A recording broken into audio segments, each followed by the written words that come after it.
आज अयोध्या के रास्ते जा रहा है क्या मथुरा का संग्राम? ये डिबेट वारिस पठान और विष्णु जैन के साथ बस दूसरी तरफ।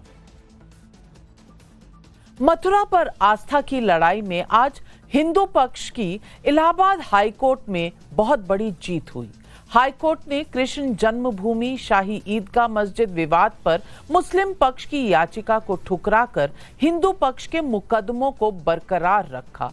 हाईकोर्ट ने मथुरा विवाद पर हिंदुओं की 18 याचिकाओं के खिलाफ दायर मुस्लिम पक्ष की याचिका को सिविल प्रोसीजर कोड यानी सीपीसी के रूल 7/11 के तहत सुनवाई के योग्य पाया।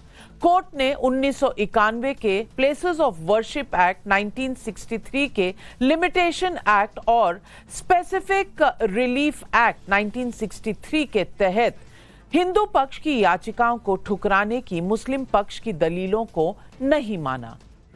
और आज सवाल पब्लिक का के जवाब देने के लिए हमारे साथ जुड़ रहे हैं विष्णु जैन, जो एडवोकेट हैं और इस पूरे मामले की बहस कर रहे हैं कोर्ट में, सुप्रीम कोर्ट में भी लॉयर हैं। वारिस पठान साहब AIMIN के प्रवक्ता हमारे साथ मुंबई से जुड़ रहे हैं। मेरा पहला सवाल, विष्णु जैन जी, आज कोर्ट ने जो रूलिंग दी है, जो ऑर्डर दिया है, क्या इसके बाद ये साफ हो गया है कि कोई भी कारण नहीं है कि 1991 का places of worship act Mathura में कृष्ण जन्मभूमि पर लगे, क्योंकि यही एक मेजर पॉइंट दिया गया था मुस्लिम पक्ष के द्वारा। आप क्या मानेंगे आज? जी नाविका जी, सबसे पहले आपको नमस्कार। और मैं ऐसा मानता हूं कि आज ऑनरेबल इलाहाबाद हाईकोर्ट ने एक बहुत ही महत्वपूर्ण वर्डिक्ट दिया है, और जिसे कहेंगे जो फ्रंट लाइन डिफेंस था शाही ईदगाह मस्जिद का, और उनका यही कहना था, और हम लोग बराबर हर जगह यही देखते आ रहे हैं, उनका यही कहना था कि भाई ये case places of worship act 1991 से बाधित है, ये केस नहीं चल सकता है। अब इसमें हमारे दो तर्क थे।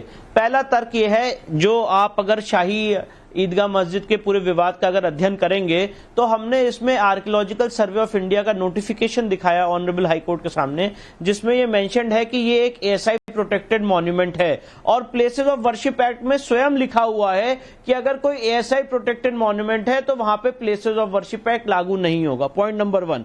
पॉइंट नंबर 2 ये है Navika ji, places of worship act religious character ascertain करने की इजाजत देता है, धार्मिक स्वरूप तय करने की इजाजत देता है। अगर अपनी बात को उदाहरण से समझाऊं, अगर मैं किसी मंदिर में घुस के नमाज पढ़ लूं तो धार्मिक स्वरूप नहीं बदलेगा, और वाइसी वर्षा अगर कोई मस्जिद में घुस के पूजा कर ले, मूर्ति रख दे, तो मस्जिद का धार्मिक स्वरूप नहीं बदलेगा। इसीलिए 15 अगस्त 1947 से पहले, 15 अगस्त 1947 को और 15 अगस्त 1947 के बाद इस जगह का हमेशा से धार्मिक स्वरूप एक हिंदू मंदिर का था। ये जबरन एक केस ऑफ इलीगल इंक्रोचमेंट है, और इसके लिए इलाहाबाद हाईकोर्ट का ज्ञान व्यापी के केस में भी हमने रिलाई किया। बहुत वेल रिटन जजमेंट आया था honourable mister justice Rohit Ranjan Agrawal द्वारा 19 दिसंबर 2023 को, जिसमें उन्होंने कहा था कि places of worship act religious character को एसरटेन करने की इजाजत देता है।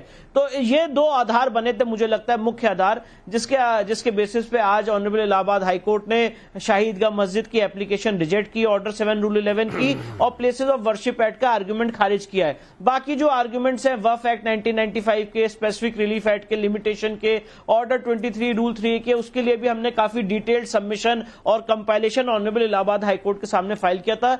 4 महीने की काफी डिटेल्ड हियरिंग हुई, और उसके बाद आज ऑनरेबल हाईकोर्ट ने अपना निर्णय सुनाया। वारिस पठान जी, आपकी एक बहुत बड़ी दलील थी कि places of worship act of 1991 के आने के बाद काशी, मथुरा, यहां पर कोई भी सवाल नहीं उठाया जा सकता। आज इलाहाबाद हाईकोर्ट की रूलिंग के बाद उन्होंने कहा यहां तो अप्लाई ही नहीं होता प्लेसेस ऑफ वर्शिप एक्ट। अब इस पर आप क्या कहेंगे? ये बीजेपी सरकार देश को 1992 बाबरी के एरा में ले जाना चाहती है। इलाहाबाद हाईकोर्ट ने आज डिसमिस किया मुस्लिम साइड का जो मेंटेनेबिलिटी का पिटीशन था ऑर्डर 7 रूल 11 CPC के तहत। उसको अब ऑर्डर आया है, उसको पढ़ेंगे, और मुझे यकीन है कि जो मस्जिद कमेटी है उसको डेफिनेटली इस ऑर्डर के अगेंस्ट रिव्यू में जाएगी।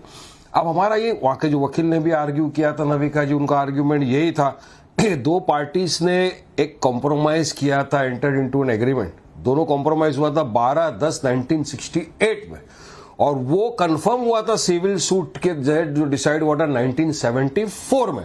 अब 1974 से लेके 2020 तक इन लोगों ने कुछ नहीं किया, तो लिमिटेशन का भी एक बार आता है, तो वो भी अप्लाई आर्ग्यू किया गया था कि 3 साल का जो लिमिटेशन पीरियड है वो एक्सपायर हो गया था। 2020 के अंदर इन्होंने फाइल किया।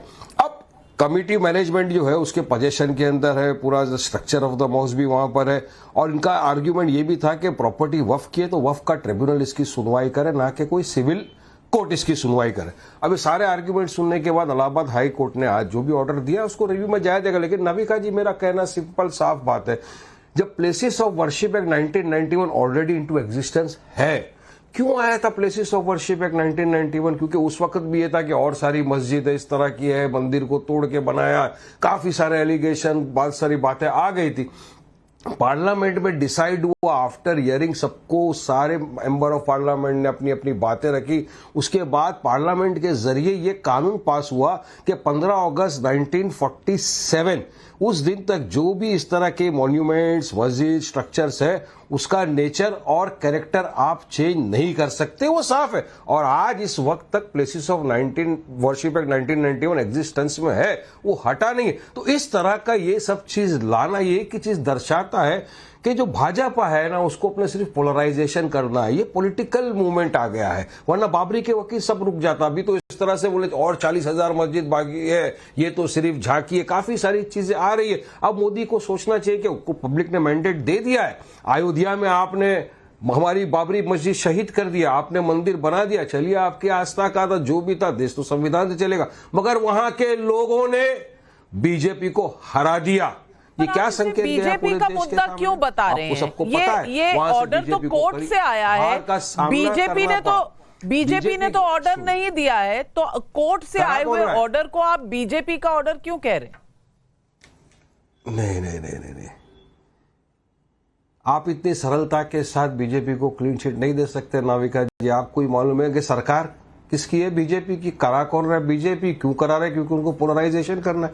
बीजेपी के पास मंदिर, मस्जिद, यही तो मुद्दा रह गया है, दंगा वंगा। तो 18 याचिकाओं पर जो सुनवाई होगी, तो क्या ये झटका है या नहीं है वारिस भाई के लिए? देखिए नाविका जी, मैं एक सवाल पूछना चाहता हूं, और मैं ऑन रिकॉर्ड बात कर रहा हूं। आज इलाहाबाद हाई कोर्ट ने इस केस में एक बहुत ही सिंपल सा ऑर्डर किया था, और वो कहा था कि शाही ईदगाह मस्जिद का एडवोकेट कमीशन द्वारा सर्वे हो। और जो मैंने कोर्ट के सामने एप्लीकेशन लगाई थी, ऑन एफिडेविट कहा था कि शाही ईदगाह मस्जिद में बहुत सारे ऐसे साइंस और सिंबल्स हैं जो हिंदू मंदिर के हैं, और बहुत सारी ऐसी चीजें हैं जो हिंदू मंदिर से जुड़ी हुई हैं। आपको जान के हैरानी होगी कि सर्वे के ऑर्डर के खिलाफ शाही ईदगाह मस्जिद सुप्रीम कोर्ट पहुंची। माननीय सुप्रीम कोर्ट ने उस पर स्टे लगा दिया क्योंकि 7/11 की हियरिंग नहीं हुई थी। अब मैं इनसे पूछना चाहता हूं कि अगर इनको अपने केस पे इतना यकीन है कि ये शाही ईदगाह मस्जिद है जो बिना किसी मंदिर को तोड़ के बनी है, तो सर्वे से ऐतराज क्यों, सर्वे के खिलाफ गए क्यों सुप्रीम कोर्ट?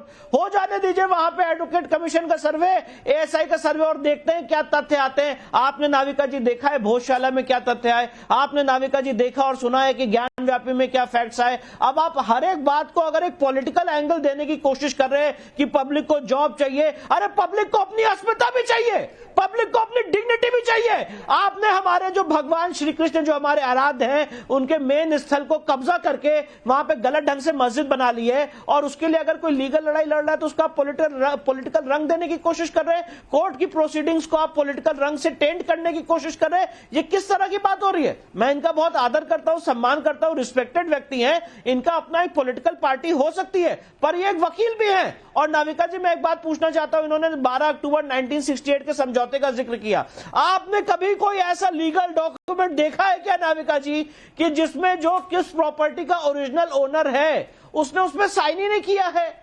आज श्री कृष्ण जन्मभूमि के केस में 13.37 एकड़ जमीन राजा पट्नीमल ने ब्रिटिश सरकार से ऑक्शन में खरीदी थी, और वो सारी संपत्ति श्री कृष्ण जन्मभूमि ट्रस्ट को दी गई थी। साइन किसने किया है नाविका जी उस डॉक्यूमेंट पे? श्री कृष्ण जन्मभूमि सेवा संघ और शाही ईदगाह मस्जिद ने।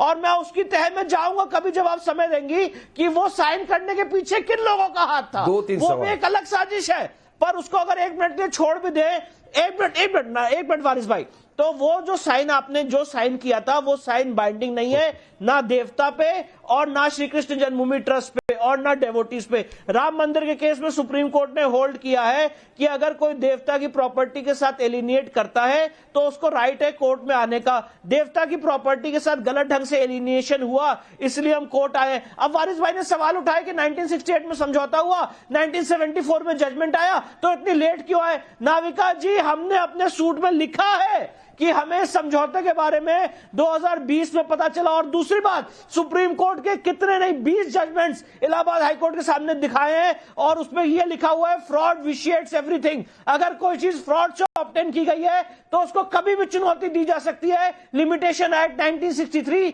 यहां पे अप्लाई नहीं होती है। अब इन बिल्कुल, और यही सवाल है वारिस पठान भाई। वारिस पठान भाई, ऑर्डर 7 रूल 11 की आपत्ति वाली अर्जी जो है वो खारिज हो गई।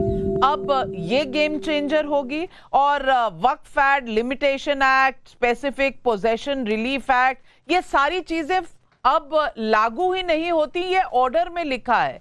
तो बताइए ना, क्या ये गेम चेंजर ऑर्डर है?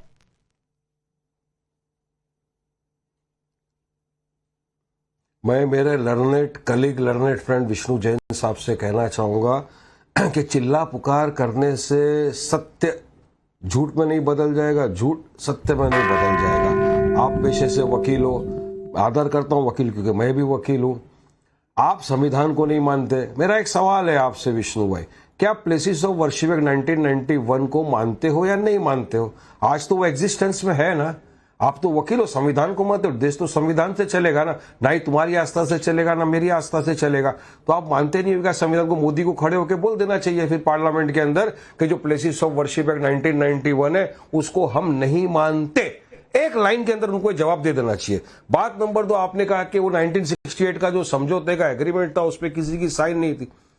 1974 के अंदर तो फाइनल हो गया था, कोर्ट के अंदर कंफर्म्ड हो गया था सिविल सूट के अंदर ये बात। तो 1974 से 2020 तक आप क्या कर रहे थे? आप सो रहे थे क्या? नहीं, आपको पोलराइज करना था अभी ना चुनाव को। इसलिए मैं बीजेपी का बोलता हूं नाविका जी कि बीजेपी के पास मुद्दा जो है सिर्फ यही बच गया है, गाय, मंदिर, मस्जिद, ये लव जिहाद, लैंड जिहाद, ये इसके सिवा कोई मुद्दे बचे नहीं है इनके पास जिससे पब्लिक भी कंटाल गई है। और मुझे यकीन है कुछ दिन के अंदर नाविका कुमार भी कंटाल जाएगी, उस तरह की डिबेट भी नहीं करेगी। नाविका कुमार भी चाहेगी कि डिबेट हो मगर डेवलपमेंट पे हो, विकास पे हो।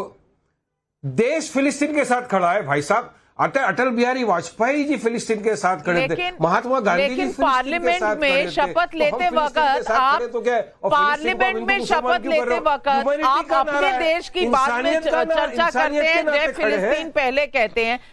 मैं अंत में एक ही सवाल पूछना चाहती हूं, शपथ लेते विष्णु जैन जी, क्या ये केस अयोध्या के रास्ते, मथुरा का केस अयोध्या के रास्ते जा रहा है, इसलिए वारिस पठान आज बहुत गुस्से में है? जय हिंदू राष्ट्र का नारा लगाया वो क्या था? नाविका जी, इनकी पार्टी का जय हिंदू राष्ट्र का नारा लगाया था वो क्या था? इनकी पार्टी का पार्लियामेंट में खड़े रहकर बीजेपी के एमपी ने जय हिंदू राष्ट्र का नारा लगाया था वो क्या? क्या नाविका और प्राइम मिनिस्टर मानते हैं कि हमारा देश हिंदू राष्ट्र बन गया है? मेरा सवाल है, मेरे सवाल का जवाब दो।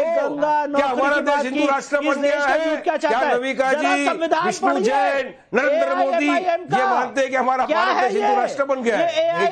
है क्या? मैं पढ़ रहा हूँ, लेके बैठा हूँ, संविधान लेके बैठा, आपको ज्ञान दे रहा हूँ, आपको ज्ञान दे रहा हूँ। ये आप जवाब तो दो, जय हिंदू राष्ट्र क्या है? जो संविधान है आप जवाब दो विष्णु भाई। मेरी बात काट के आपको फायदा नहीं होने वाला है। प्लेइंग टू द गैलरी का टाइम चला गया। मान्यवर, one minute, gentlemen, मैं सिर्फ आज इतना कहना चाहती हूँ कि ये मुद्दा कृष्ण जन्मभूमि का, मथुरा का मुद्दा कोर्ट में कुछ देर से है। आज इलाहाबाद हाई कोर्ट का 4 महीने के आर्ग्यूमेंट्स के बाद जब जजमेंट आया है तो इसमें सबसे बड़ी बात है कि प्लेसेस ऑफ वर्शिप एक्ट 1991 इसमें लागू नहीं होगा और मुस्लिम पक्ष के जितने दलीलें हैं वो रिजेक्ट कर दी गई हैं। आगे क्या होगा, बाकी कोर्ट्स में सबको पता है कि अपॉर्चुनिटी है चैलेंज करने का ये ऑर्डर, लेकिन क्या ये एक टर्निंग पॉइंट है, ये समय बताएगा। और क्या ये केस भी अयोध्या के रास्ते जा रहा है, इसी पर सबकी नजरें टिकी हुई हैं। मेरे साथ जुड़ने के लिए और इस मुद्दे पर बात करने के लिए विष्णु जैन जी आपका और वारिस पठान आपका बहुत बहुत धन्यवाद। नमस्कार।